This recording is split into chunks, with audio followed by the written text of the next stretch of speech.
Welcome to the Dr. Broadway Podcast, the musical theater history podcast where a couple of doctors sit around and talk about Broadway. I'm your co-host, Dr. Kristin Stultz Pressley, joined as always by my co-host, Dr. Tracey Brent-Chessum. Tracey, where are we? So we're in our second show of these show-specific episodes that we've been doing. The Tonys on tour at the moment. Last episode, we tackled The Wiz, and now we are tackling, I think it's 1979's Annie. 1977, but close. Is it 7?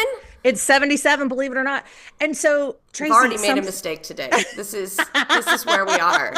The only reason that I am so emphatic on that is because I've mentioned on this podcast what a fan I am of the 1982 film. And when I see that it premiered on Broadway in 1977, that was also the year of my premiere on this planet. Yeah. And so it's very easy for me to remember that Annie and I took the stage in the same year. In fact, she debuted April 21st, 1977 at the Alvin Theater, and I debuted May 8th, 1977. So she's just about 2 weeks older than me. So it's easy for me to remember. I love it. I mean, I think that Annie is fun.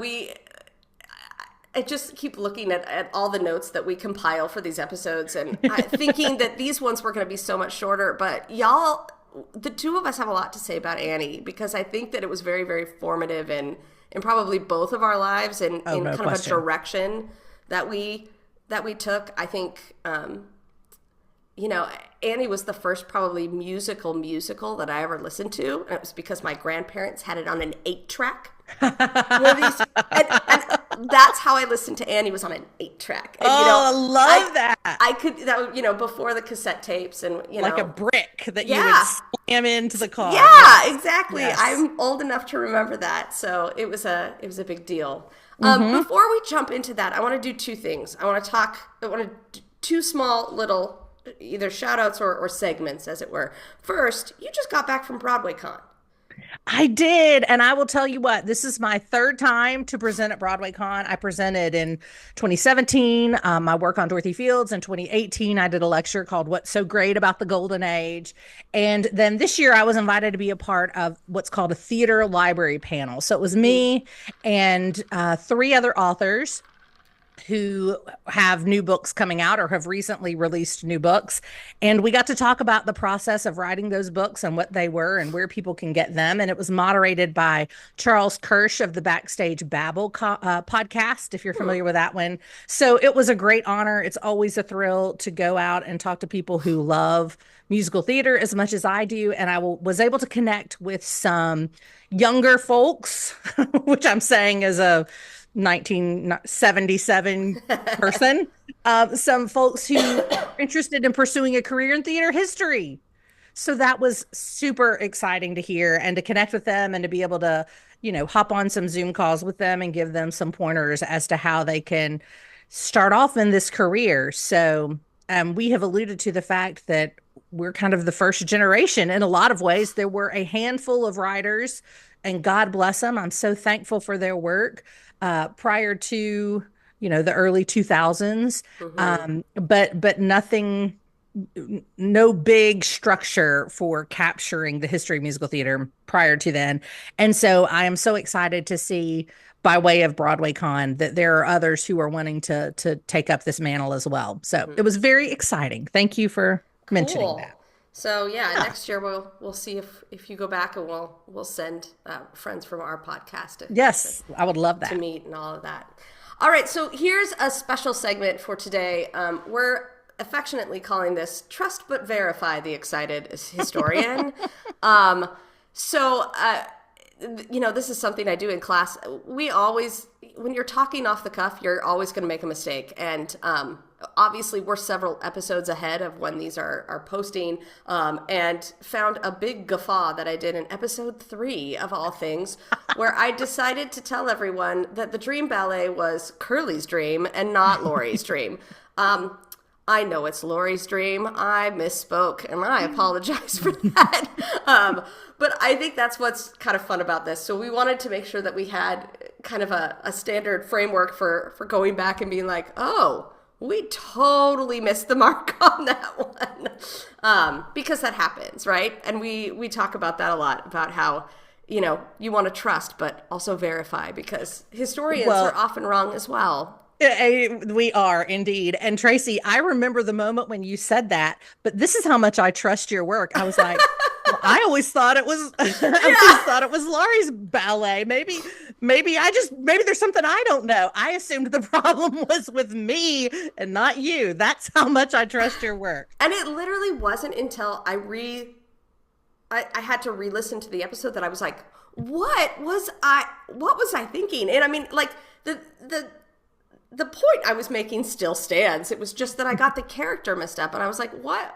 Anyway, so that happens. It does happen. It does happen. Those are my, that's our segment for today. I'm sure there will be more. Well, as we move forward. No question. And I am sure I will have a running list of my own mistakes. And I will tell you, one of the lessons that I remember most vividly from my childhood, because it came up over and over and over again, is my father saying to me, sometimes you just have to square your shoulders and say, hey, I made a mistake. Yeah. And that's what we as historians are called upon to do. That is a lesson I teach my children on the daily. Yeah. They have heard it from me as much as I heard it from my dad. And it's absolutely true. Humility is a beautiful thing. And it's a very necessary thing for a historian. That's absolutely true. All right. So now let's talk about our favorite musical, Annie. Let's talk about our favorite musical, Annie. Let's do it. So much that musical of our childhood. I just want to kind of give us a little bit of context and remind us where we are kind of in the timeline. Before we get into the nuts and bolts of this musical. Most of us know the musical, obviously. It is kind of one of these great pieces of Americana. But where does it fit? Well, being 1977, so we're dealing with straight in the age of the concept musical. And if you've listened to the timeline episodes, you kind of have some information on that. During this time, you see lots of kind of musicals where the concept itself is more important than the narrative. We also see during this time, as we learned last week on the episode about The Wiz, this insurgence of musicals by Black creators for Black audiences that are being developed. Lots and lots of dance-heavy musicals with Bob Fosse at the helm.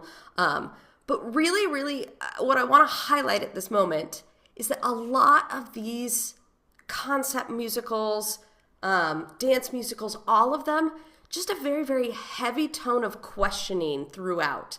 All of the characters being, who am I?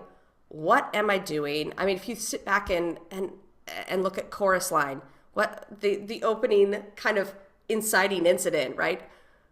Who am I anyway? Am I my resume? Like what is going on here? And I think that is important to point out, because it again holds up that mirror to our society. It holds up the mirror to American culture at that moment. I just want to kind of rehash the fact that in the 1970s, I know that we have a lot of kind of younger listeners to this, so they didn't live through the 70s. I mean, 1978 right here was when I was born. So we only went through the last little bit of it. But to hear my parents talk about the time, it's very, very interesting to talk to people who lived through the 70s and their viewpoint on what that decade felt like and looked like. But I want to remind everybody kind of what was going on, whereas that's the time of President Nixon, and his resignation as well, but also a time of great economic upheaval in our country. There's a lot of unrest happening around the Vietnam War, but also we're in this moment of what's called stagflation. And I'm sure you have all heard that term just in the last 6 months or so, like the worries about it becoming that our own economy is becoming kind of marked by stagflation, which basically is that combination of high inflation and low economic growth and what happens there. And this happened for a variety of reasons. There was an oil embargo, the Vietnam War was going on, there was a collapse of something called the Bretton Woods Agreement, and these all contributed to low wages, wages that had stagnated. They weren't moving forward, but yet all prices were coming up. It was, to hear my parents talk about their first interest, like interest payment or APR on their house. The first one, they were like, I don't know how we did that. It's just a time where everybody's kind of going, what's happening here? And kind of feeling pretty beat up about it. Like, I mean, how are we getting ourselves out of this? What am I meant to do in this moment? Is this, is there something else I should be doing? Because I'm not getting ahead in life. And it feels like that's a general vibe around the country. I think that's important because as we move into Annie's all about the set in the 1940s, where you've got an orphan that has like a front row seat to another time in our history where we were experiencing very much the same thing, coming out of the Great Depression and moving into the New Deal with President Roosevelt. So just remember that as we kind of talk through Annie and its themes and kind of its development, that musical theater even at this time, is holding that mirror up to society. And there's a great amount of angst that's happening as this musical is being put together. Yeah, that's very true. And, it occurred to me as you were talking that as we have the concept musicals and, we're coming after Hair in the late 60s, and then we have the concept musicals. This is very much a traditional, in terms of its structure. Yeah. It's very traditional, very narrative musical. And narrative, like very narrative driven. Right? Yes, absolutely. So I want to point out that it wasn't just concept musicals happening, and we can kind of like, that's what I think of when I think of the 70s, is there were concept musicals and there were reviews, right? Mm-hmm. But that's not entirely true. And so I want to point that out because this is an example of a brand new narrative driven musical that premiered in 1977, just as I've already pointed out. But also, so I think that's very important to say. I think Tracey and I were talking also before we started recording about how interesting it is that Annie, which won Best Musical in 1977, comes 2 years after The Wiz had won Best Musical in 1975. And they have very similar backstories, right? They're both written about these plucky little girl characters, one from 1900 in The Wonderful Wizard of Oz by L. Frank Baum, one from a comic strip that premiered in 1924 by Harold Gray. But nevertheless, they're both these little girl characters who became icons, right? There were multiple versions of The Wizard of Oz, both in book form, in film form, now in musical form. Same with Annie. Annie was not only a comic strip, she was also a radio show. There were 2 movies about her in the 30s, right? Not to mention this musical and then its subsequent 4 movie adaptations.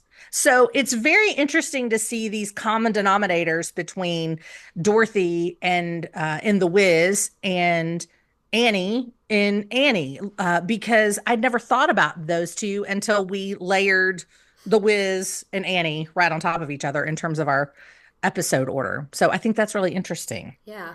To think about. And you know what? Maybe there's something to the hope and optimism and determination of these little characters that gave hope and optimism and determination to those in the audiences who were seeing it in this kind of funky zeitgeist of the 1970s.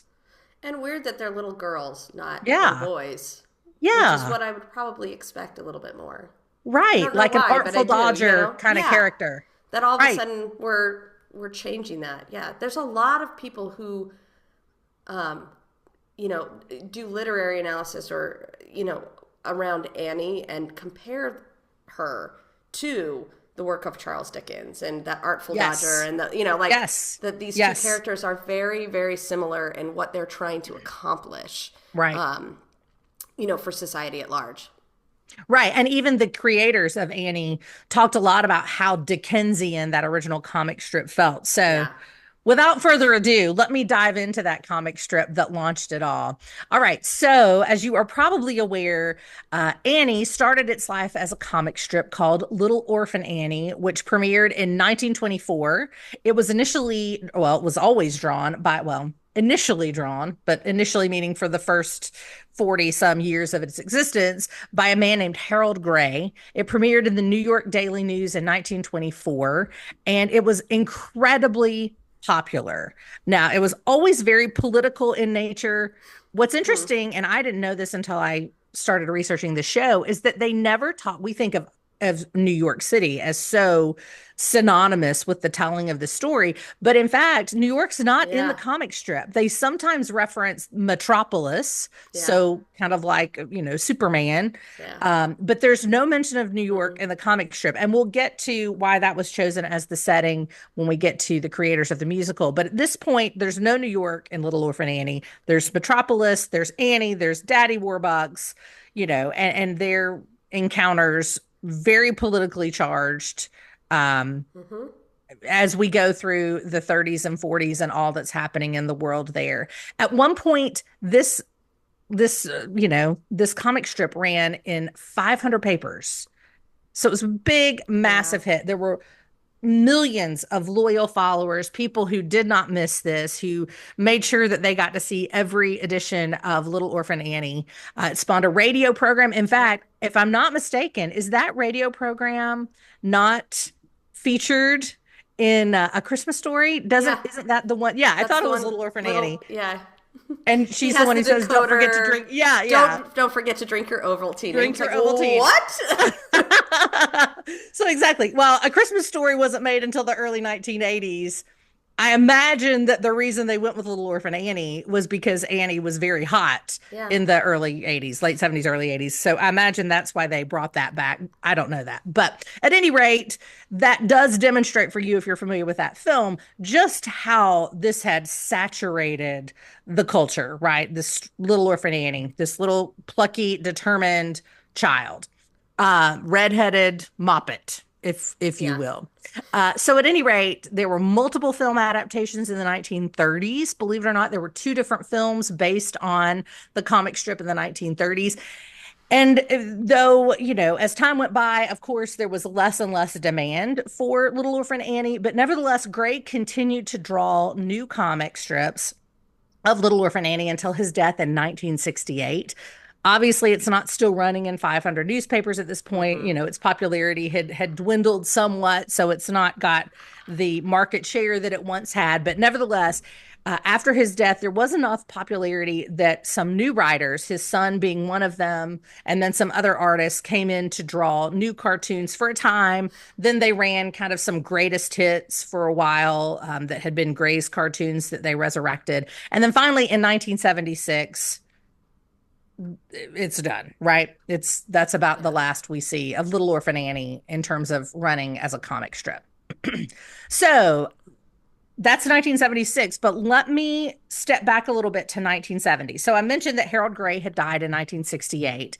Well, in 1970, a collection of comic strips from 1935 to 1945 called ARF, The Life and Hard Times of Little Orphan Annie, by Harold Gray, is published. This book, Hmm. this collection is published.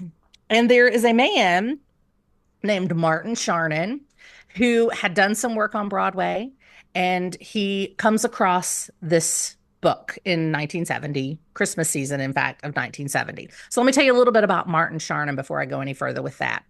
Martin Charnin had studied art appropriately in college, which helps us to understand why he would pick up a book of comic strips, why that was interesting to him. But a few weeks after he graduated from college, he who had never had any experience with performing, never been on a stage to speak of, he sees an open call notice in the New York Times, right? Jerry Robbins, our old friend Jerome Robbins, is casting, quote, juvenile delinquents for his new musical.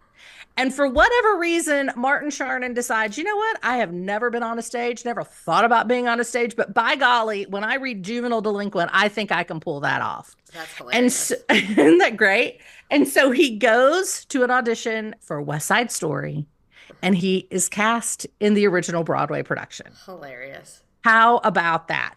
And so, of course, once you have been in West Side Story and have been directed and choreographed by the great Jerome Robbins, I imagine there's no going back to art at that point. So he obviously decides, it's a life upon the wicked stage for him.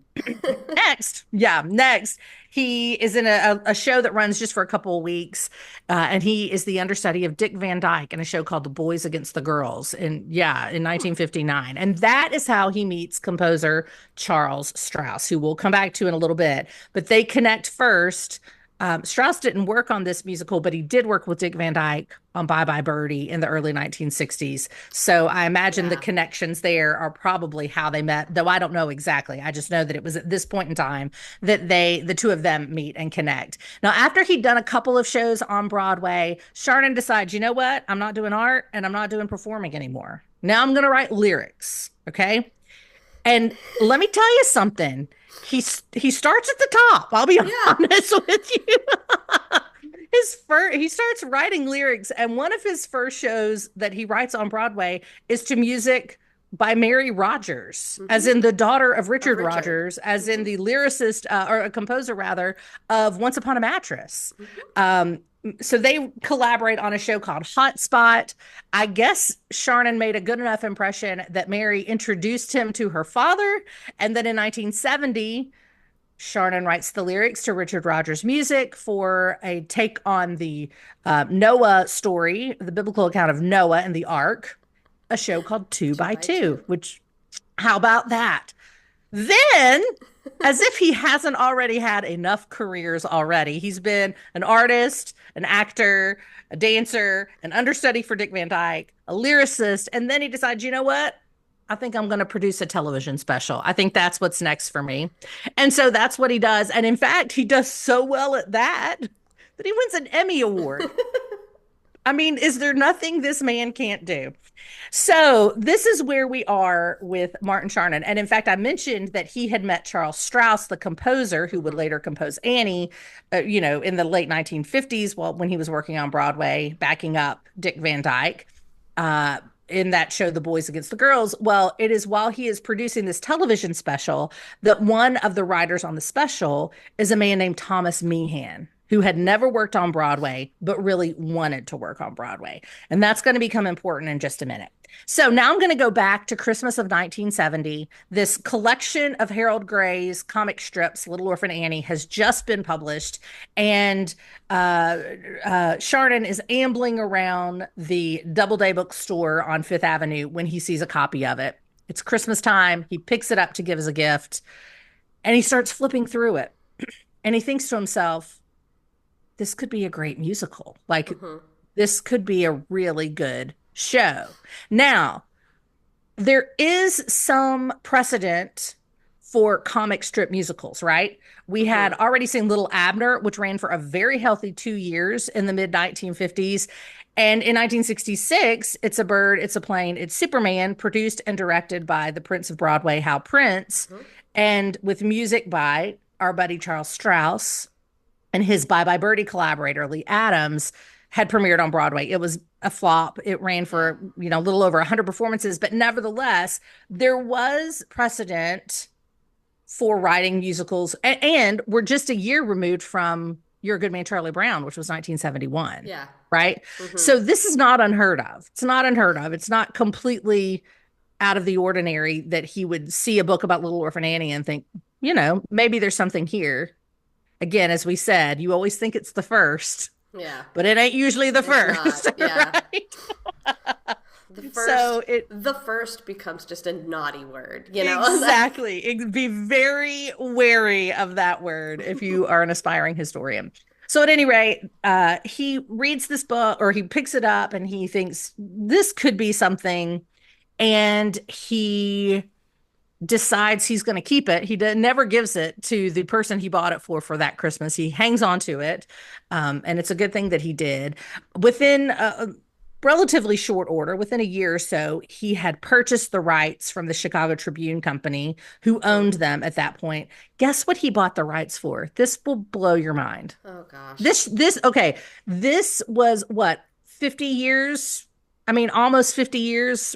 This is a property that is 50 years old, just about, has been a radio show, is deeply loved. What do you think he paid in rights fees? I know it's going to be a very low number. I have tipped my hand. I know, like what, $10,000? $7,500. Are you serious? I'm Less serious. Than that? $7,500. Is that not crazy? That was about the best little capitalist move he ever Can you made. believe it? So you know I'm going to give you the modern equivalent to that. $7,500 in today's money would be $60,000, which is still relatively unheard of. Given, well, wait until we talk about the movie rights for what he ends up doing with Little Orphan Annie. We'll get there in just a minute. But $7,500. Now he got the rights in the early 1970s, but the show didn't premiere until 1977. So while he paid only $7,500, he almost goes bankrupt renewing that option each year, right? Because he's just paying for the option to do the story, but he has to renew that until it kicks off, right? And so it's it's not as good as it seems, but it is pretty good still, nevertheless. Yeah. So now that he's got the rights, he needs to get a team around him to write this musical. And he thinks about his buddy, Thomas Meehan. Remember the guy who had been a writer on that Emmy award-winning television show that Martin Charnin had produced. And he calls him and he says, hey, listen, I want to meet with you in my office. And so Thomas Meehan comes into his office and he tells him his idea. Charnin tells Meehan his idea. He's like, I think we should do a musical about Little Orphan Annie. And he is so excited about this. He's got a poster made up with Bernadette Peters. He envisioned Bernadette Peters as Annie. Bernadette Peters at this point was not a full-grown adult, but also not a full-grown. She's an adult, but she's just not like, what we. Right. She's not like 14. 10. Right. Yeah, exactly. She's not what we know of Annie, which is a small. Exactly. But he nevertheless envisioned Bernadette Peters in this role, which I think is so interesting because I remember in writing a chapter for a book about Sunday in the Park with George, James Lapine did the same thing. He wanted to write a musical for Bernadette Peters when he wrote Sunday. Like that was the goal, was write for Bernadette Peters. At any rate, I digress. So he has this poster mocked up with Bernadette Peters as the leading role. And Meehan says to him, having nothing to do with Bernadette Peters, Meehan says, this is the worst idea I've ever heard in my whole life. No way. Not doing it. This is ridiculous. I'm not doing it. Well, so then Charnin kind of plays impresario here. And he tells Meehan, well, you know what? That's too bad. I got Charles Strouse who wants to write the music. Well, guess what? Strouse had not yet been notified. Yeah, nobody told to write the music, right? He's playing it. one against the other. So he calls his buddy Strouse that he'd met in the late 1950s when he was backing up Dick Van Dyke. And Meehan says to Charles Strouse, composer at this point of Bye Bye Birdie and well-known, he had some considerable success on Broadway. And he says to him, I want to do a musical about Little Orphan Annie, and I want you to do the music for it. And Charles Strouse told him pretty much exactly what Meehan had said. That's the worst idea I've ever heard of. I'm not doing it. Now, he had written the music for It's a Bird, It's a Plane, It's Superman, and he was not going down this comic book deal again, right? That was not a road he wanted to go down again. So he thought it was the worst thing ever. Well, of course, Charnin says, well, that's a shame because I got Thomas Meehan over here, our old buddy Tom, who's on board, wants to do this. Obviously not telling that the other had both had the exact same reaction to the idea. But upon hearing that the other allegedly thought it was a great idea, both men were like, well, now, wait a minute. If he thinks it's a great idea, maybe I should think it's a great idea. Maybe I don't want to miss out on this. And so he was able to convince both of them to come on board really by playing one against the other in those early early days, which I think is so fascinating. Now, I mentioned that Charles Strouse had done the music for It's a Bird, It's a Plane, It's Superman. Mm-hmm. And he recalled when he got this suggestion from Martin Charnin, he recalled something Hal Prince had told him while they were working on that show. And I think it's important here, and it could lead to a wider conversation, but I'd love to hear your thoughts on it. Mm-hmm. Even if it's at another time, but it's still a great quote, I think. Prince said to Strauss, write a show that kids can bring their parents to, and you may be okay, but write a grown-up show that parents can bring their children to, and you've got a hit. Mm-hmm. That's profound, right? Well, I mean, it just shows you kind of the era they're in. Disney's going through the same thing at this point. Yeah. Where they're writing Right. a whole bunch of shows like for kids that are either over their heads or don't really work, and it's not until we get into the mid 80s that they start doing the same thing. We need Right. to write like these animated movies need to be for adults that they can bring their children to, Yeah. not the other way around. That's, I mean, because that's the only way you're going to make money on them. It But changes that's what everything. Yeah. completely, we go from, what was it, Oliver and Company to the Little Mermaid. Right. Totally know? different. So and there's some of those that's a great parallel, Tracy.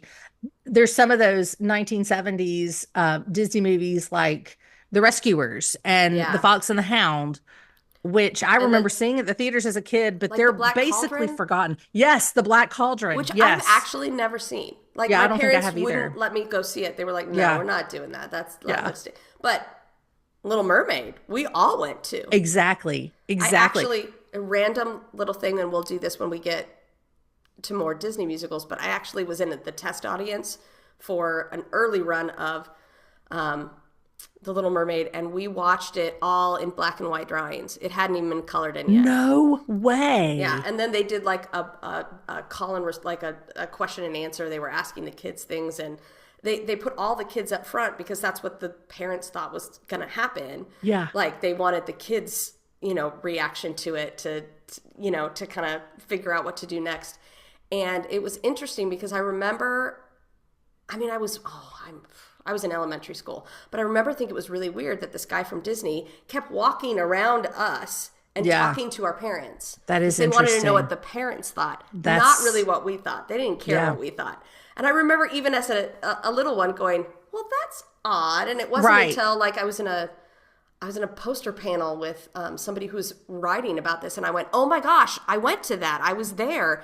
And they only care. You're right. This was only about like, how do we get the parents who want to see this movie, and then they'll bring their kids, because Yeah. that's the way to arc this. Anyway. Well, which is so interesting. Tangent. We're good at those. But what's so interesting is then you get to a show like Bluey, which my 11 and 12-year-olds are as obsessed with as I am. I Like know. we love to watch Bluey because it's as entertaining to me as it is to my way too old for their target audience boys, right? Yeah. Uh-huh. So I think Disney is a great parallel because they went through the dark, dark days of the 70s and early 80s, and then they recovered by doing exactly what Hal Prince is saying here in the Yeah. late 60s. And it's That's a great it's parallel. really good advice. Absolutely. Absolutely. Absolutely. So at any rate, we finally get this team assembled. We've got Martin Charnin, who is going to write the lyrics. We've got Charles Strouse, who is going to write the music. And we have Thomas Meehan, who's going to write the book. It's going to be his Broadway debut. The other two have worked on Broadway, but it's going to be Meehan's Broadway debut, right? The problem is they can't get a producer. Nobody is interested in this show because they're unproven. And Charnin insists that he's going to be the director of the show. Well, I listed all the things that he had done, and what's auspiciously not on that list He's directing. directing a musical. So they had a very hard time getting getting anybody interested in this show. In fact, at one point, now they're working on it from 1972 until, I mean, it doesn't go at the good speed until 76. Yeah. And so they're working on it for several years. Like I said, Sharnan is having to renew that option on the rights to Annie every year. It is adding up. He once said, one of them, I can't remember which, said, "We put all of our very fragile eggs in the basket of Annie." Like this was what we were doing, and we weren't making any money spinning our wheels trying to find somebody to do it for us. Yeah. So they finally come across Michael Price, who was the executive director, or the artistic director rather, at the Goodspeed Opera House in East Haddam, Connecticut. Now, if you follow musical theater, even to this day, the Goodspeed Opera House is probably a name that's very, very familiar to you. But just a little bit of backstory on the theater. It was built by a steamboat entrepreneur and theater lover named William Goodspeed in 1876. How about that? I love it. Steamboat entrepreneur. Yeah. Very, very much like Daddy Warbucks. Right? Isn't that interesting? Yeah. Isn't that anyway. interesting? Yeah. Yeah, definitely a baron. And so he loved theater, and he built this beautiful Victorian uh, building, home space on on a very high ledge across from the Connecticut River. And it had been for a long time, it was a very, very popular resort area for those going on the steamers from Hartford, Connecticut into New York City. This was kind of a spot where you could stop off and maybe stay a day or two, see a show if you were a theater lover like William Goodspeed was. But of course, after his death, he died in 1882. Things decline, and in 1920, it ceases to function in that capacity at all. So, we have nearly almost 4 decades that it is not functioning in any way as it had been originally intended to. But in the late 1950s, it was saved by the Goodspeed Opera House Foundation. And in very short order, they become a breeding ground for Broadway musicals, most notably in the early days, Man of La Mancha, which goes from the Goodspeed Opera House in 1965, and then, of course, goes to Broadway and has become a mainstay of musical theater in the musical theater canon, right? Yeah. So this is a little bit different than what we saw last week, whereas The Wiz, in order to kind of do that initial development on The Wiz, they're doing a pre-Broadway run in several different cities. This is a different model, and it's one that's actually used probably more today than the other, which is you go to a more of a regional center that is set up to help develop musicals, and you run it there, and then make a whole bunch of changes, and then bring it to Broadway. So. Yeah, and it's a lot less expensive than taking everybody on the road, right? But at the same time, because these theaters are used to producing, theater that goes to Broadway, those audiences are really, really well educated. Yeah. And so, Tracy's absolutely right. Musicals, right? Exactly. And they feel like they're a part of this. They got to see it first, and then they get to see kind of what happens next. And it's fun. I mean, notice also that they're all far away from New York. They don't want New York making an opinion on it until right. So it's like the major ones, Goodspeed, you've got Arena Stage, and another. There's several on the West Coast now, like La Jolla Playhouse, Seattle, Alliance down in Atlanta. That's right. These are all places that they've built their regional theater kind of marketing around this idea that this is what we do. We help develop things for the whole country, and what that means. So the audiences, like I said, become very educated about what makes a hit Broadway show. They are invested in it, like you said, because they feel like they're part of the team that gets it there by their feedback, by their patronage of the show. So this is one of those companies. This is the Goodspeed Opera House, which is amazing to think that they went from being, not existing as a theater to sending Man of La Mancha, which is a big deal to Broadway in a small amount of time. 5 years, like no time. So after Man of La Mancha, Michael Price comes in 1968, and he becomes artistic director. He holds this position. He actually later is executive director, but nevertheless, he's in leadership at the Goodspeed Opera House until his retirement in 2014. So he is a legend a legend at the Goodspeed Opera House, but it really began in the late 1960s, early 1970s, and he was one who was essential in bringing Annie to the stage there. And I'll tell you how in just a minute. But first, I want to tell you because I think it's interesting, given some information that we talked about in our timeline episodes. Some things that Michael Price said back in the early 70s. I love this quote by him. He said, "It took us a long time to decide who and what we were. If any of our shows go on to fame and fortune in the big city, we're delighted. But what we have developed here in a propriety, I don't know, I'm reading that wrong. I don't know if I've got a typo there, but I think it's propriety and a proprietary. I think you're right. I think you're right. I couldn't tell if it was property. Anyway, scratch that. And a proprietary kind of theater with three aims: satisfying our patrons, maintaining America's musical heritage, and pleasing ourselves. The musical, and this is going to be music to Tracey's ears. I knew it when I read it. This is why I put it in here just for you. The musical is probably America's only indigenous performing art. Yes, I knew you'd like that. I saw in the Goodspeed an excellent opportunity to create a theater devoted exclusively to preserving and carrying on that tradition. And so in 1970 or thereabouts, I began to key the theater to that format. So he made the conscious decision. I knew you'd love that. I literally read that and I was like, I got to plug that in because that's right in Tracey's wheelhouse. Yeah. I knew you'd love it. So as soon as he gets started there, he decides we don't want to do shows that everybody else is doing. So we don't want to do Oklahoma and Sound of Music, though he acknowledges their obvious importance in the canon of American musicals. But he wanted to do shows that had A, what he called inherent worth, B, what shows that contributed to the American musical tradition, and C, he wanted to do shows that were worthwhile vintage pieces in an attempt to keep them alive.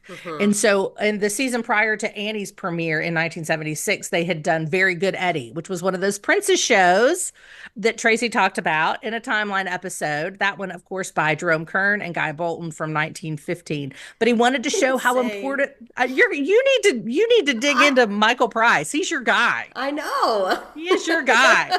So they did that show because they wanted to show how important the princess musicals were to the development of the American musical. Now, in addition to those things, inherent worth, shows that contribute to the musical tradition, worthwhile vintage pieces to keep them alive. They also did, at this point, one new show a year, and that was selected from about 50 new submissions that would show up on his desks every year. Now, one of those submissions, well, I don't know that it was necessarily formally submitted or if there were just some, connections made. But at any rate, in 1974, Annie is at a point where Meehan and Charnin and Strauss can take what they've written and play it for Price at the Goodspeed. Yeah, they can show him what they've got and see what he thinks. And he really likes it. But he says, I don't think that Charnin's the guy to direct. I think we need to look at some other directors. And let me tell you why. Yeah, right. Go for it. The prevalent, as somebody who did a lot of, at least ran in the circles, even if I'm, on the fringe here, you don't allow anybody who created a baby to direct the baby because they will not kill the babies when they need to be killed. Right. Right. And that sounds like a horrible phrase, but it's too personal. When somebody writes something, it becomes very, very, very heartfelt and it gets tied to all of your memories. And if you get rid of something in the show for the good of the show, a lot of times the writers will buck that because it's like, but that's not about the overall message, et cetera, and so on. So you don't want somebody, you need to have an outside creative team. That's right. What Palace did when we did it, we said, you are the writers. We are bringing in a team so that you can learn how your artistic output is being perceived by other artists, because that's going to make you write it even more clean, even more tight. So he's very, very right, and that's a good call. Yeah, no, you're absolutely right. And of course, for Sharnan, this was really his baby because Yeah. he was the idea guy as well as the lyricist. And I think he had a very specific way he wanted it to go, whether or not that included Bernadette Peters, as it did not end up Yeah. including her. But nevertheless, he had in his brain how it should go. Hmm. And the show fell apart as a result. Strauss said, you know what? I think that Price is right. For the Price is Right. I think that Price is right for the reasons that you mentioned, but also because Price made it a condition of doing the show there. Yeah. So it was like either we change directors or this show dies anyway. Yeah. And so Strauss really, drew a line in the sand and said, I think that we need to listen to this advice and let someone else direct. And Sharnan would not go with that. And so Strauss withdrew his music and Sharnan takes the show and tries to find another composer. Now, we don't know exactly who that composer was. Strauss, rather, in his biography, which I believe came out in 2008, but in his biography, Strauss thinks that it might possibly have been Cy Coleman who was writing. Now, I don't know that, but when you think about Cy Coleman in 1975, it would make sense. He'd been writing with Dorothy Fields. They had done Sweet Charity in 96 or 66 rather. Then they'd done that show Eleanor, which was never produced in 73, or I'm sorry, 71, I think. Or 72, I should know that. But early 70s, we'll say. Early And 70s. then they had done Seesaw in 73. And then Dorothy, they would have worked together forever, but Dorothy died unexpectedly the day she found out the show was nominated for a Tony Award in 1974, March of 1974. So he was suddenly without a collaborator in 1974. So So I that don't makes know. sense. It would make sense. I don't know what made Strauss suspect that because he doesn't go into it. But if you know anything about what's happening inside Coleman's life, he was suddenly available. So there could be something to that. It doesn't matter. That's immaterial. But what does matter is that Strauss assumes it's over. He shelves the music or uses some of it for other projects. They all go about their lives. And Annie is basically a done deal as far as Strauss is concerned. So in 1976, 2 years later, Michael Price, artistic director of the Goodspeed Opera House, and his wife are walking around Piccadilly Circus in London, and they're both humming to themselves songs, and they can't think of where the songs came from because they're not from any shows that they know. And then they remember, oh my gosh, these are songs from that show that, Martin Sharnan and Thomas Meehan and Charles Strauss pitched to us back in 1974. And so when he gets back from London, Price calls up Strauss and he's like, okay, so what's the deal with that show? What's happening with that show? And Strauss tells him what's gone on. Well, the director thing was a real hitch. I pulled my music. He's working with somebody else. It's not going to happen. Wait, so how does it end up in London? Well, that's Price and his wife were on vacation in London. Yeah, but if like how did that music end up there? Did it get No. attached to a They were different singing it show? in their brains. No. They were just singing it. They just found one day that they were just humming along and they were like, what is this song? It's not from anything that we know. They were Oh, just, it just kind it of just a popped yeah. into their heads. You know what I mean? And it takes I'm sorry, a I while didn't to make figure that out. clear. No, it's just that I was like, ooh, I was like, did they put it in one of those crazy reviews in London? No, and no, they no, saw no, it, no. or yeah. No. They just Okay. started, it just came into their heads. You know, when you'll be like, where did that come from? That happens. It's Yes. like and all of a sudden you're like, where is this coming from? And it's like, it's from that musical. And that's exactly what happened. So this was 2 years later, That they're and he still gets singing back, in their head. and he's still singing it. And he gets back, and he calls Strauss, and that's when Strauss is like, it fell apart. Sharnan insists on being the director. He's working with somebody else. I have no idea what's going on with it. Price tells him, get back together. Yeah. Find a way to make this work. And so Strauss calls Sharnan, tells him what's happened, and they get together over coffee and they're talking about it. And Sharnan agrees to step away as director if one of three people will take over. Okay. Number one, Michael Kidd. Michael Kidd choreographed and directed shows like Finian's Rainbow and Guys and Dolls, Can, big name. If Michael Kidd won't do it, maybe we can get Gower Champion. Who I realize goes on and continues, but he's ancient at this point, folks. Like, And he's about to do 42nd Street That's really, right. really quickly and then just die on opening And night. then die opening night. That's right. It's not good. So, but nevertheless, he's a big deal, and He's a big name. Yeah. Yes, he directed things like Bye Bye Birdie and Hello Dolly, and then you're right. Later, 42nd Street would come in the early '80s, and he would literally die on opening night. A fact that was exploited by producer. Gosh. That's a great story that we'll leave to another time. Yes. That was not bungled. It did exactly what it was supposed to do, but it did. Don't announce that your director has died from the stage as soon as the show is open. During the curtain call. Yeah. While his very young girlfriend, who is in the cast, right, finds out on stage as well. Right. Don't do that. Don't do that. Right. Exactly. Maybe tell people. Right. Warn them. At any rate, so if it's not Michael Kidd or Gower Champion, maybe we can get Jerome Robbins to direct this. Now, again, Jerome Robbins is not a spring chicken. He's been directing and choreographing on Broadway shows like On the Town, The King and I, The Pajama Game, Peter Pan, Bells Are Ringing, Tracy's favorite, West Side Story, that pinnacle, as she puts it, and rightly so, the top of the golden age musical food chain. And Gypsy. So these are guys, Sharnan is putting himself in some pretty rare air, right? This man who has never directed anything in his life is like, well, if it's not me, it's going to be Kidd, Champion, or Robbins. What do you think about that? And then you sit back and I go, of those three directors, of knowing kind of what they've done and reading a little bit about them. Obviously, I didn't know them, but none of them seem like they would be drawn to a story about a small orphan girl. Well, what's so funny is that Strauss told him, this isn't a Pinter play or Bertolt Brecht, right? It's a comic strip character. This is a comic strip character. Right. It's not a Pinter play. I love that. Oh, gosh. So Harold anyway. Pinter. Yes. So, the decision is made. We can't decide on a director here, but if these two people are still singing this music 2 years after they first heard it, then maybe there's something here. And so they just kind of decide, let's push through. We'll be the new musical that the Goodspeed does this season. So this is 1976.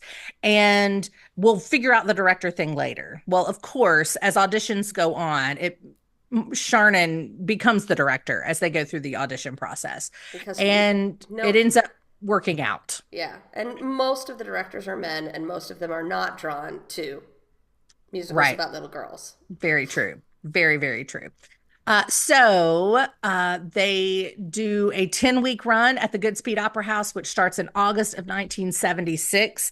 Very soon after their opening, two things became clear. Number one, their Annie was not strong enough. She was very sweet and they loved her a lot, but she was not up to the job of being that kind of plucky kid that, street rat kind of kid that they needed. She couldn't lead a show. That's right. That's right. Annie is hard to do. It's hard. Because you have to have, it's like, it's almost at the level of don't do King Lear without King Lear. Right. You can't do Annie unless you've got Annie, because the whole show sits on her shoulders. That's exactly right. So. And they even said in Strauss's biography, he talked about the fact there were 7 girls in the area who could sing that, what he had written that had the range for that belt, so there were 7 girls who could do it, and they just so happened to need 7 orphans. So they got all the people who were capable of singing that role, but the one that they cast as Annie was not capable of leading the show. You're right. And so they replaced her with Andrea McArdle, who had been in the cast already, but she was, I believe, Pepper. She was she was the tough, mean orphan. He described it, which is Pepper, right? I think so. She's the mean one, because I always made my sister, when we would play Annie. I made her be Pepper. Yeah. While I was, of course, Annie.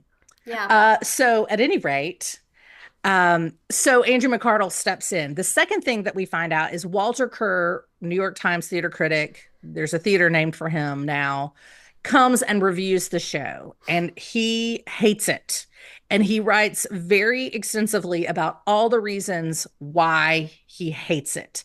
And so this review is a much needed wake up call for the creative team.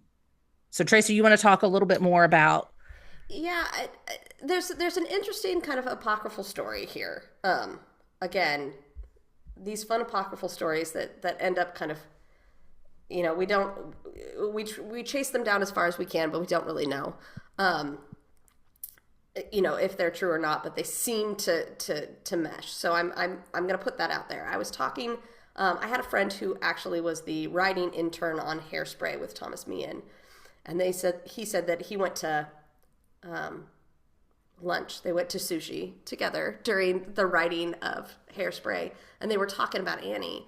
And Thomas Meehan said, my first draft of Annie was all about was very, very, it was meant to be critical of the Nixon administration. It literally, which totally tracks. That's when he's writing it.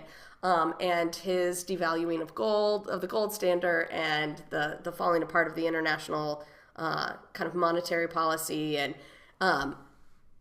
the feeling of the economic policy at that point, which is it's sitting on the backs of the ordinary people, and they're the ones that are getting screwed over. And so a lot of what he's writing was very, very politically based and bent. And he said, it made perfect sense there, where it's like somebody who is, how did they put it? It's Daddy Warbucks learning that those that have less than him are actually worth taking care of, and being able to kind of write a story around the converted capitalist, the converted capitalist that isn't really thinking about all people. It's just, it's just worried about kind of big money politics. And apparently that's what he wrote. And then he said to my friend, he said, all of that got shelved. All of that got shelved throughout. And I was like, we don't know when that happened, if that happened before or after, but there's obviously a huge rewrite here. One of the things in my kind of look at Annie is that I remember, even when I was a little just the random historical and like political stuff that was left into the show. Just random kind of moments where all of a sudden we're talking about the Bolsheviks. I still don't understand what they have to do in the show that like exists now. It's like if you go back to the 1982 movie or whatever, where the Bolsheviks are always trying to kill Daddy Warbucks, like, and bomb his house. Yeah, and like a Punjab, bowling ball. yeah, and Punjab and the Asp are there like trying to like take care of it. And what is it Grace Kelly says to her? It's like the Bolsheviks, Daddy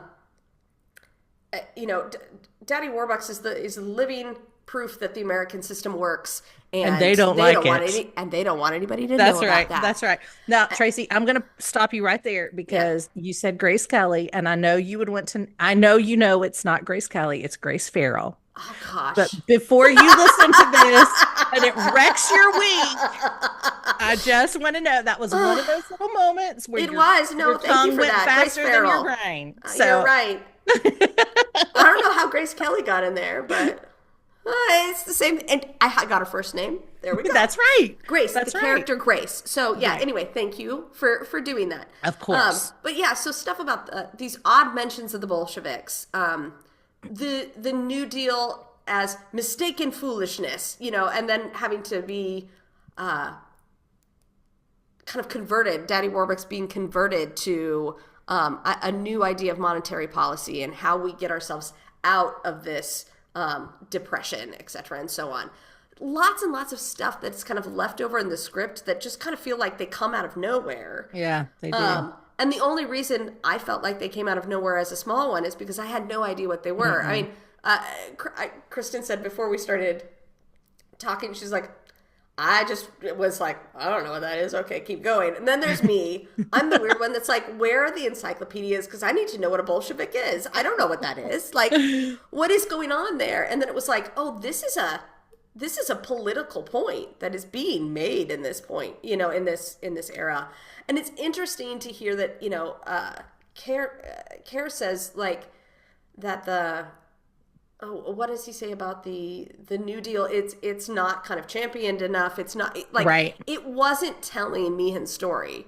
Like right. Obviously it felt, if I had to take a guess, and this is a guess, probably what happened was it was way too pointed at what was going on in 1974-75 with President Nixon and the frustration with President Nixon, and it just didn't work anymore. And so it wasn't a universal story. And if things don't come out immediately, then it's like it's when you're writing art, you have to take that balance where it's like, I want to hold up the mirror to society, but if it doesn't get out for another 5 years, we're gone and we don't even remember that moment. So it's not going to land anymore. So I always just find that really, really interesting is that Meehan was like, I had a lot to say about the economic policy. Like that's what I was trying to do with Annie. I wasn't trying to tell the comic book story. I was trying to get at what was going on in America at that moment. And you see a lot more of it in his novelization that comes out much later. He actually writes a novelization of Annie the Musical, and a lot more of this is embedded into the novel than we get in the musical itself. So yeah. So like Tracey said, we don't know that this is when everything was shelved, but we do know that after the review, there was a massive rewrite that the creators really took it to heart. So this is where we're making one of those educated guesses that we don't know. We can't ask man, hey, when did this happen? I mean, we could. Yeah. Track him down. He's still alive, right? I think he's still alive. Okay. Well, then maybe I'm wrong. Is he? This is knowable. I'm gonna find that out. Okay, you find that out, and I'm gonna keep going. I'm gonna keep going. You talk. I thought he died a few years ago, but I'm very possibly wrong about that. So, let's see. So they took his heart. They got together. They did extensive rewrites. I thought he did. We can't ask him. See, that's the problem. That's an educated guess. And I think it's a daggone good one, to be honest. Thank you. So at any rate, Walter Kerr said it's not funny. He said its point of view shifted from character to character. It's inconsistent. We don't know, it's just inconsistent. And so they realized that they had made the depression in the story way too inconsequential to those who'd lived through it, to those who'd been impacted by it. It was kind of an afterthought in their story, and they needed to fix that, maybe because it was too focused on contemporary issues. And they had turned FDR into a clown, which deeply offended Kerr's sensibilities as a New Deal liberal, Yeah. Well, so I think it's funny that it's like if you really have somebody who's going to come through and criticize you for that, you have to step back and be like, okay, so what story are we telling here? Right. I mean, yes, we're telling Annie's story and it's from her perspective, but at the same and we're seeing it through her eyes. But essentially, the person that changes the most is Daddy Warbucks, right? That's right. He's the capitalist of capitalists who's converted and sings, "We'll get a new deal for Christmas this year." Right? Yeah. And we all, and nobody looks back and goes, "Oh, the New Deal was terrible." I mean, they do, but they don't. Like they actually pulled us out of depression. That's right. The Second World War. So it's like,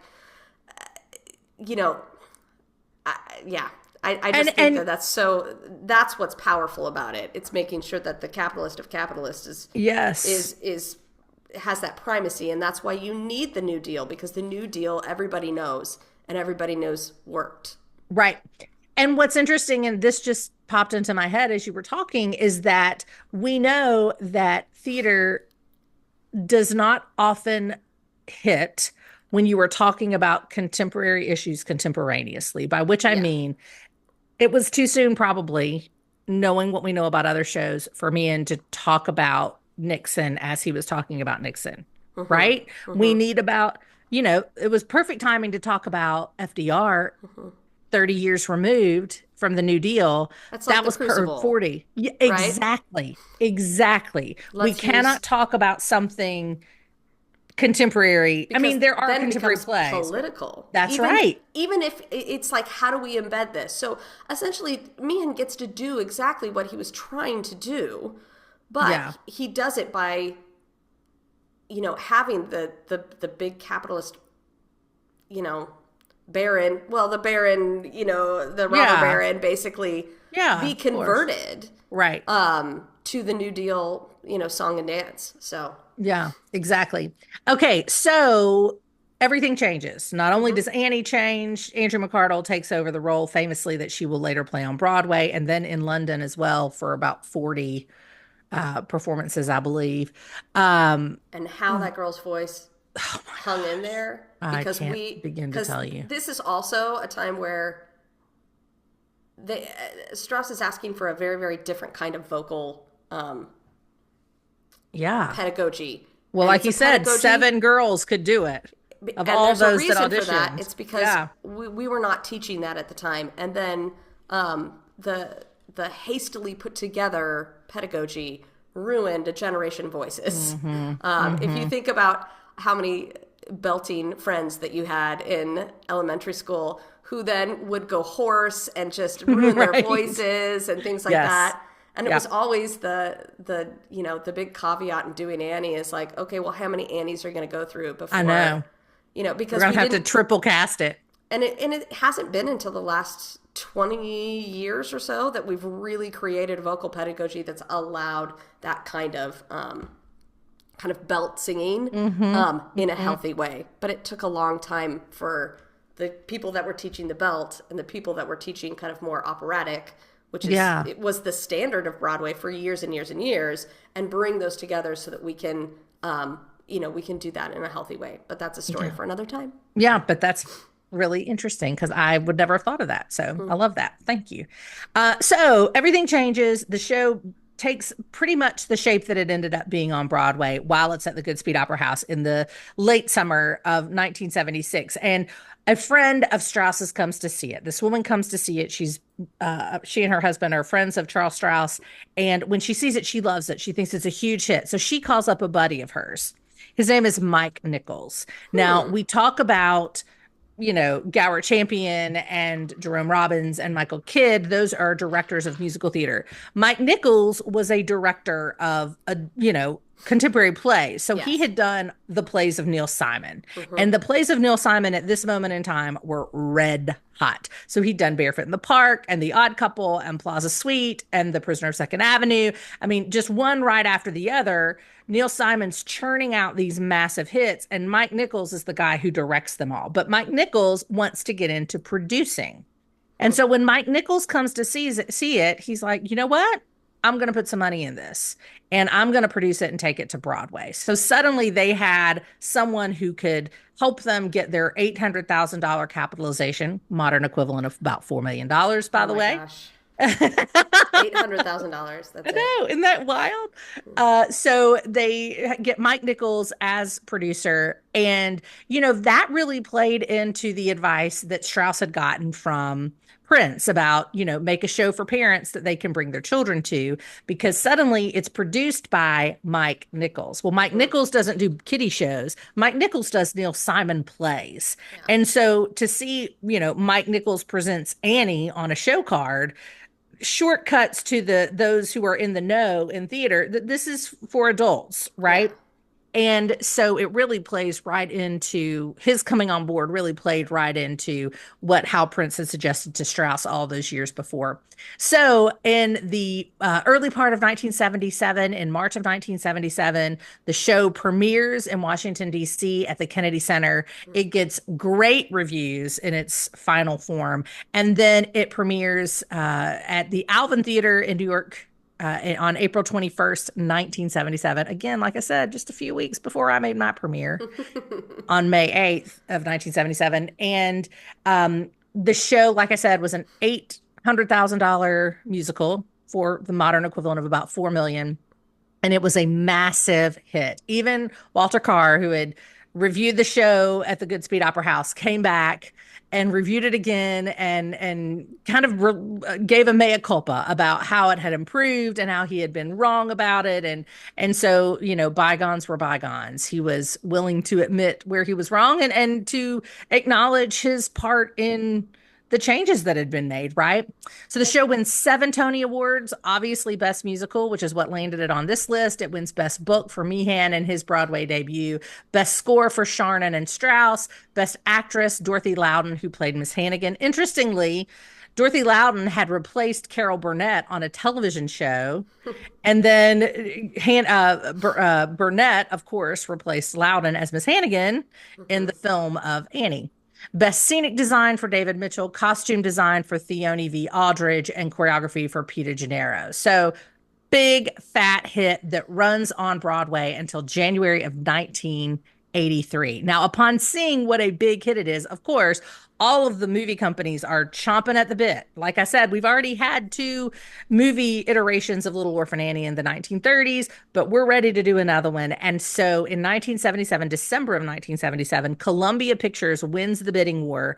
They pay $9.5 million, which is the modern equivalent of $50 million for the rights to this. Now, at this point, Tracey, that's the largest fee anyone had paid for rights to a stage production. Well, until that point, A Chorus Line had held the record, and it only got $5.5 million, which would be the modern equivalent of about $29 million. So in 1975, A Chorus Line gets $5.5 million.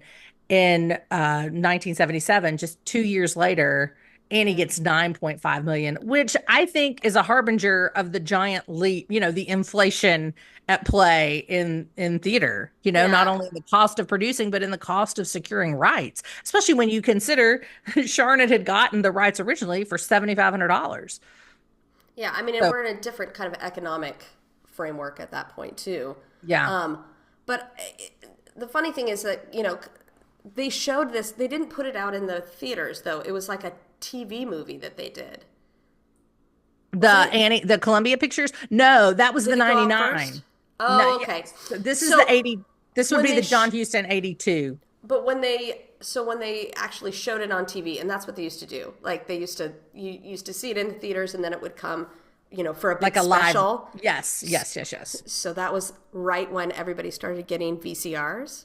That's and right. My dad taped it. So we had that thing with all of the commercials in it. I don't know what happened to it because later on we realized that was a horrible copyright thing. Sorry, Dad, for telling everyone that you did that. But we all did it. But looking back at it now, the amount of publicity and this was the show of shows that everybody was going to see. This was a big deal, and it was prime time deal. Not in any way, shape, or form this is for kids. This is the whole family is going to sit down and watch this whole thing. Right. I see what you're saying. You're talking about it aired on television, not aired, Yes, you're absolutely right. I'm sorry about that.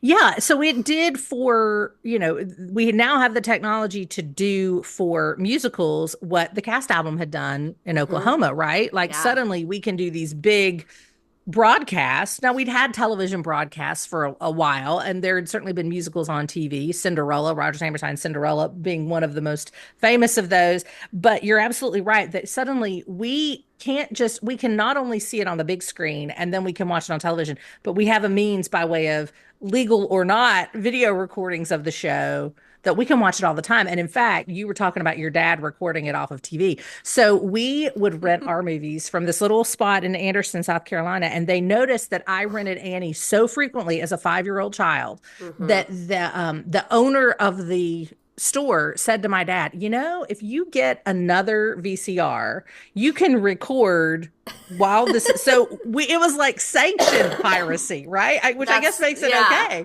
It was sanctioned piracy. That's what a lot of people did. And then all of a sudden it was wait, no, we're this is not how we do this. But that was it happened everywhere, didn't it? No question. And I make No apologies for that. Yeah. It changed my life. I watched it. I mean, I remember watching it every day. It probably wasn't every day, but it was real freaking often. Yeah.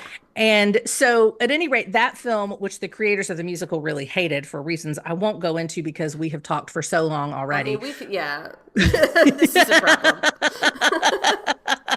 But it's Annie, so they had to expect it, right? Yeah. So the musical, the movie rather, which has another connection to The Wiz because Jeffrey Holder, who had directed The Wiz and done the costumes for The Wiz, was Punjab, as I mentioned in that episode. Um, Another connection to The Wiz there, which is fascinating. But nevertheless, that film premiered in 1982. This will blow your mind. Though it was the highest grossing film of the year, it grossed about $57 million, which would be the modern equivalent of about $200 million. It did not recoup its investment. No.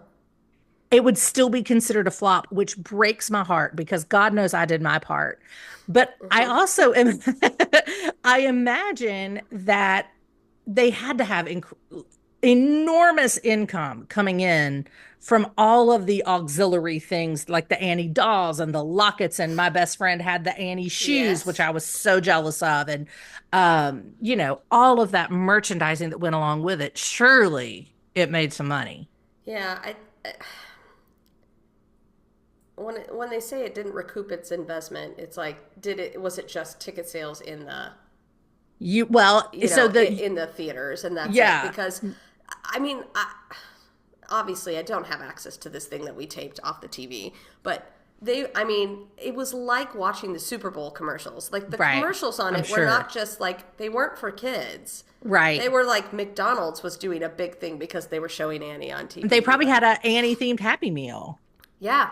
To get us all to go grab one of those. Exactly. So, I mean, they were probably making money. It probably just didn't recoup its investment, like, as far as ticket sales are concerned. Yeah. And that kind of tracks, too, because if you think of 1982, the economics are just starting to change. And Yeah. At any rate, I thought that was interesting, and it kind of broke my heart a little bit, but I was glad to see it was the highest grossing film of 1982. it still doesn't, yeah. And yeah. And so then we've seen other films, 1999 to 2014, 2021. This just keeps coming up, this property of Little Orphan Annie, in the exact same way The Wizard of Oz keeps being retold, whether it's The Wiz or Wicked or whatever it might be. So in the US alone, every year, there are 700 to 900 productions of Annie every single year. So while the film may or may not have recouped its investment, I think Thomas Meehan and company certainly recouped their investment. They're fine. Yeah. And you have to give him some credit because it's like, I'm thinking about the structure of the show, and it's so, I mean, we said earlier, it's so narrative driven. It doesn't feel like that concept musical, but it is created so very differently than those cookie cutter classics. Right. Like, it's not in the vein of Oklahoma, mostly because you have somebody, I mean, it's called Annie. Like, she's the one that carries the show on her back, but she is the catalyst for change. Right. Really, the main character here is Daddy Warbucks. Right. And so they're classically, if you look at this as kind of a structuralist, it's not, I mean, a lot of people will tell you that it's not very well written because the person that moves the show isn't the one that's doing the changing and like that kind of stuff. Yeah. So they actually succeeded in creating a new model for us where we have somebody that we're looking at and we want to be more like that character. We want to be more like Annie. And at the end of the 70s, we needed that. We needed somebody to say, look, the sun's going to come out tomorrow. That's right. It really Plucky is. determination of this little optimistic child. And that is super powerful for adults when a kid says, it's okay, everything's going to be okay. I know you're stressed, but everything's going to be okay. Like, we find hope in that because we need that kind of fresh eyes looking at life and saying, look, the sun's going to come up. And that's right. And we're going to change everything. And they gave us a new model structurally for it. And that is something that we probably should give them a lot of credit for as well, because it isn't structurally what we expect. Well, and just real quickly, because again, I know time is of the essence, but a couple weeks ago, I just thought of this. A couple weeks ago, my mom was sick. She thought she had the flu, but I called to check on her, and she said, "Would you have the boys pray for me?" Yeah. Not would I pray for her, but there's something powerful in a child. Like there's something so angelic about two little boys praying for their grandmother that she thought that would go higher, or have more power. I was like, so maybe there's God's going to listen to your boys more than you. I've met you. Right. So, right. You are too jaded. Exactly. To get through. That's right. But maybe there was a power in this little child saying, being the stabilizing force, you're going to be okay. That really played with parents in the same way that my mom was saying, please ask the boys to pray for me. Yeah. Like she needed to hear there was something powerful in the, I don't know, optimism, youthfulness, something of them praying as opposed to me. It wasn't, will you pray for me? It was, tell the boys to pray for me. Yeah. I don't know. Maybe there's something there. But at any rate, so this show was obviously an enormous success. 30th longest running musical of all time, 2,377 performances. It's tied with the 1998 revival of Cabaret at 2,377 performances.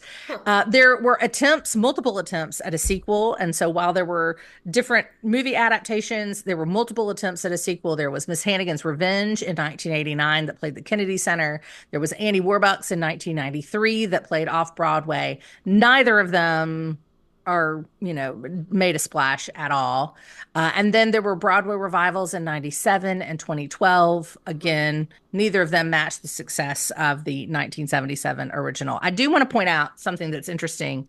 This tour is directed by Jen Thompson, who played Pepper, the mean orphan, in the original run on Broadway. How about that? That's pretty great.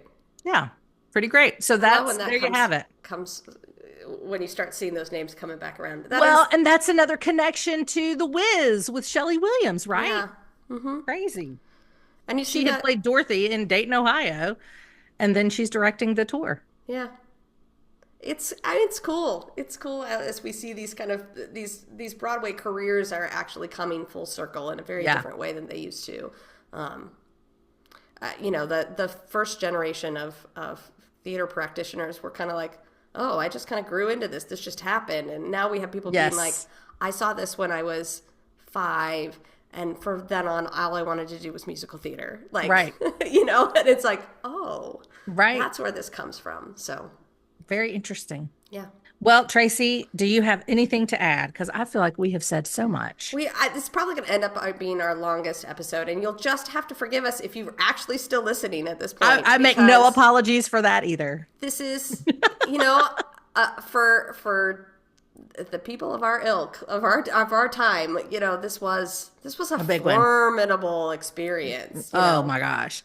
If I had a daughter instead of 2 sons, Annie was on the real short list of names. So I will Annie, tell you that. You were going to name your mythical daughter. I have an Annie, and you have an Oscar. I was going to have an Oscar. Okay, good. This is how weird we are. I love it. Exactly. All righty. In that case, that'll do it for this episode of the Dr. Broadway podcast. Tune in next time when we'll be talking about the 1987 production of Les Miserables. Until then, connect with us via email at hello@drbroadway.com or on Instagram, YouTube, or TikTok at Dr. Bway Podcast.